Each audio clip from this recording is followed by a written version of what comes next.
Today we will discuss some more properties of the transition elements or d block elements. So next is the formation of color dyes.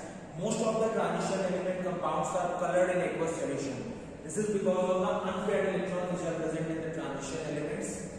These unpaired electrons can undergo dd transition, means promotion of electrons from lower d orbital to higher d orbital. Suppose this is the lower d orbital. When light will fall on these elements or their compounds, these unpaired electrons from the lower d orbital is promoted to higher d orbital. This is called dd transition.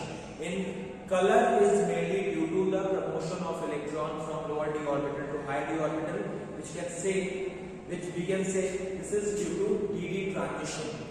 In color of the coordination compound is the complementary color of the light absorbed.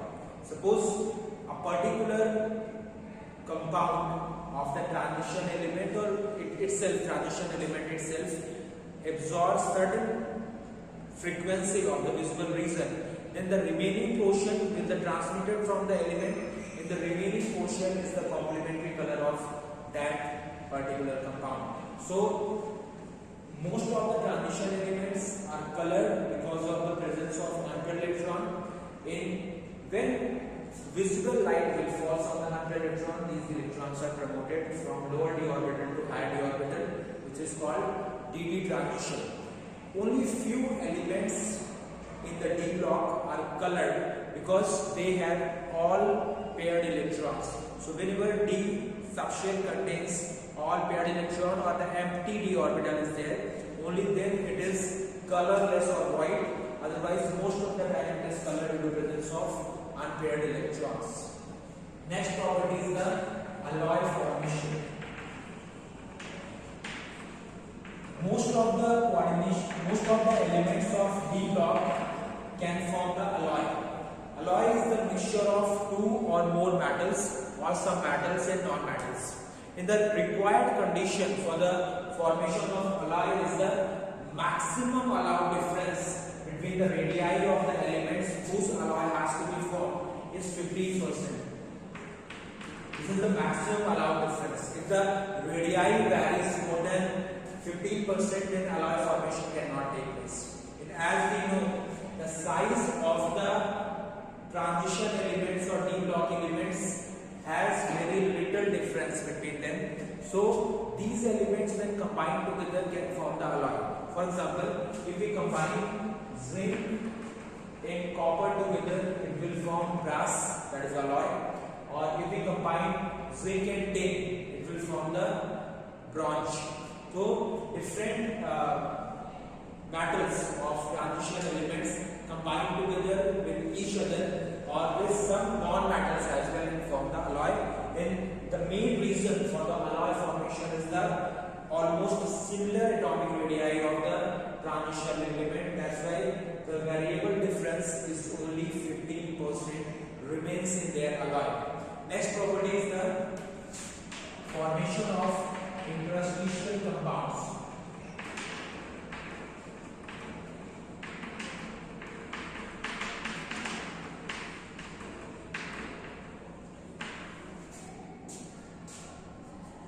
Students, as you know, what is meant by interstitial compounds? Interstitial compounds are those compounds in which some small elements or molecules are present in the voids. Suppose this is the metal which is present in the solid form. So solid has a crystal lattice.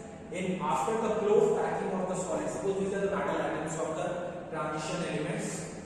And after the close packing of the metal atom, there is a free space. You can see there is a void or vacant sites are there. If some small atoms or molecules occupy these positions, generally they are the non-metallic element, a small element of the non-metal like carbon, hydrogen, nitrogen. These elements generally occupy these voids or these vacant sites. And wherever some small elements occupy the vacant site of the crystal lattice of the metal, then that is called interstitial compounds. So transition elements can easily form the interstitial compounds because they are metallic in nature. Metal has a crystal lattice structure in which voids are present. So due to presence of these voids, some small elements can be occupied in this, some small atoms can be occupied in this. In these type of compounds where interstitial site is, this void is also called interstitial site. So whenever interstitial site is occupied in any solid compound, that is called interstitial compound. In due to presence of these elements, the melting point of interstitial compound is higher than that of the pure matter, but electrical conductivity or thermal conductivity will remain same. This is all about the formation of interstitial compounds. So students, today we have discussed three important characteristics of transition elements: formation of colored compounds, alloy formation and formation of interstitial compounds. Rest of the properties we'll discuss in the next period. Thank you.